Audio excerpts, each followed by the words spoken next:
নমস্কার।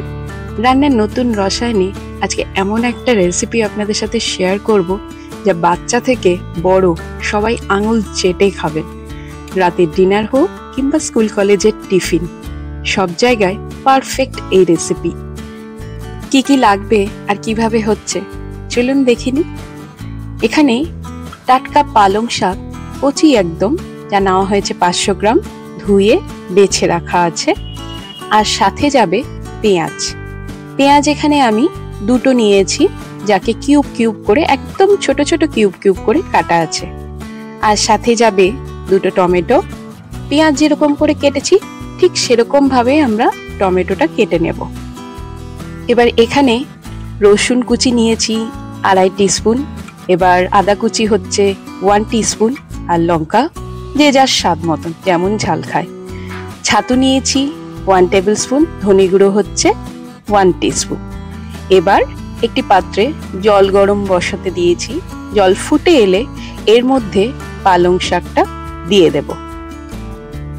এবার গরম জলটা আমি গ্যাস অফ করে দিয়েই পালং শাকটা দেব। জাস্ট বেশিক্ষণ না, কিন্তু 30 সেকেন্ড আমি এই গরম জলের মধ্যে রেখে ছেঁকে কিন্তু তুলে নেব। বেশি দেরি করলে কিন্তু পালং শাকের যে সবুজ রংটা সেটা নষ্ট হয়ে যাবে। এবার জল থেকে ছেঁকে তুলে নিয়ে একদম ঠান্ডা জলে এটা ভিজিয়ে দেব। পারলে পারে জলের মধ্যে 2-3টে বরফও দিয়ে দিতে পারেন। এই যে দেখুন, পালং শাকের যেরকম রং ছিল সেরকমই আছে, ডিসকালার কিন্তু এক ফোঁটা হয়নি। এবার জল থেকে আমরা ছেঁকে তুলে নেব সেদ্ধ পালং শাকটা। পালং শাককে হালকা হাত দিয়ে প্রেস করে জলটা যেটা থাকবে সেটা নিংড়ে নিতে হবে। এবার দেখুন সবটা তোলা হয়ে গেছে। এবার এই সেদ্ধ পালংয়ে 1 ভাগ আমরা মিক্সিতে দিয়ে ব্লেন্ড করে নেব, আর 1 ভাগ কুচি করে নেব আমরা। এবার পরবর্তী ধাপে যাই। একটি ফ্রাইং প্যানে 3 চামচ মতন তেল দিয়ে তার মধ্যে আদা কুচি, রসুন কুচির অর্ধেকটা দেব এর মধ্যে, হালকা একটু ভেজে নেব। এই রেসিপিটা কিন্তু হতেও খুব একটা বেশি সময় লাগে না। আপনি সব জিনিস রেডি করে রাখলেন রাতের ডিনারের আগে, জাস্ট 20 মিনিটের মধ্যে এই রেসিপিটি হয়ে যাবে। কিন্তু আদা আর রসুন আমাদের ভাজা হয়ে গেলে এর মধ্যে দিয়ে দেব পেঁয়াজ কুচি। পেঁয়াজটা ভালো করে একটু ভেজে নিতে হবে। দেখুন পেঁয়াজ আমাদের ভাজা হয়ে গেছে। এবার এর মধ্যে দিচ্ছি ছাতু। আপনারা চাইলে এর মধ্যে বেসনও দিতে পারেন। এটা দিলে কি একটু বাইন্ডিং এজেন্টের কাজ করে।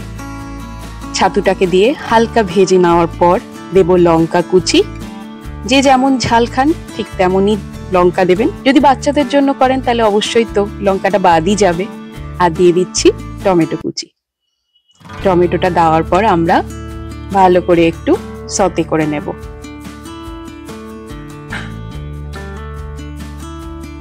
এখন এর মধ্যে ওই যে হাফ সেদ্ধ পালং কুচিটা রেখেছিলাম সেটা দিয়ে দিব।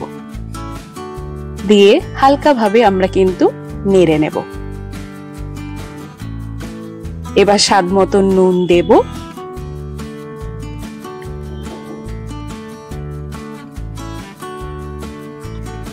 এবার দিচ্ছি ধনে গুঁড়ো।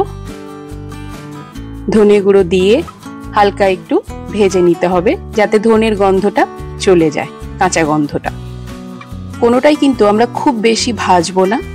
এবার দিচ্ছি এর মধ্যে বেটে রাখা যে পালংয়ের পিউরিটা সেটা। এটা হতে হতেই একটা কথা বলি যে আজকের রেসিপিটি আপনাদের কেমন লাগছে তা অবশ্যই কমেন্ট করে জানাবেন। আজকেরটা কেন, রোজ দিনের রেসিপি আপনাদের কেমন লাগে অবশ্যই কমেন্ট করে জানাবেন। দেখুন এখন দিচ্ছি 1/3 টিস্পুন মতন চিনি। চিনিটা দিলে স্বাদের একটু ব্যালেন্স হবে। চিনিটা গলার অবধি একটু নেড়ে নেব আমরা। এখন এর মধ্যে যাবে একটু তড়কা।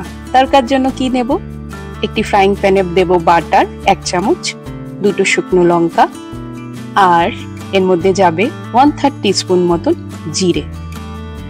ফোড়নটা একটু ভাজা হয়ে গেলে এর মধ্যে আমাদের যে হাফ রসুন কুচিটা আছে সেটা দিয়ে দেব। সেটা দিয়ে ভালো করে ভেজে নিয়ে আমরা দিচ্ছি কাশ্মীরি লাল লঙ্কার গুঁড়ো। তড়কা ভালো মতন ভাজা হয়ে গেলে এটা আমরা ছড়িয়ে দেব পালংয়ের ওপরে। ব্যাস, আর একটা স্টেপ বাকি আমাদের প্রায় হয়েই গেছে। এটা কিন্তু সব থেকে ভাল লাগে পরাঠার সাথে। এটা হতে হতেই একটা কথা বরাবরের মতন যেমন বলি, শেয়ার করি যে আমার চ্যানেলটিকে লাইক, শেয়ার এবং সাবস্ক্রাইব করে পাশে থাকবেন। আপনাদের একটা লাইক, সাবস্ক্রাইব বা শেয়ার আমার কাছে ভীষণ গুরুত্ব রাখে। এখন যেটা দিলাম তা হলো ফ্রেশ ক্রিম, 2 চামচ মতন ফ্রেশ ক্রিম দিলাম। ফ্রেশ ক্রিমটা আমি কিন্তু গ্যাস অফ করার পরেই দেব। ব্যাস, আমাদের রেসিপি একদম কমপ্লিট। এখন শুধু খাওয়ার পালা। তবে হ্যাঁ, গরম গরম খেতে হবে, ঠান্ডা ঠান্ডা এটা খাওয়ার কোনো মজা নেই। আজকের রেসিপি এখানেই শেষ। এরপরে অপর একটি রেসিপি নিয়ে আপনাদের সকলের সামনে হাজির হব। ধন্যবাদ।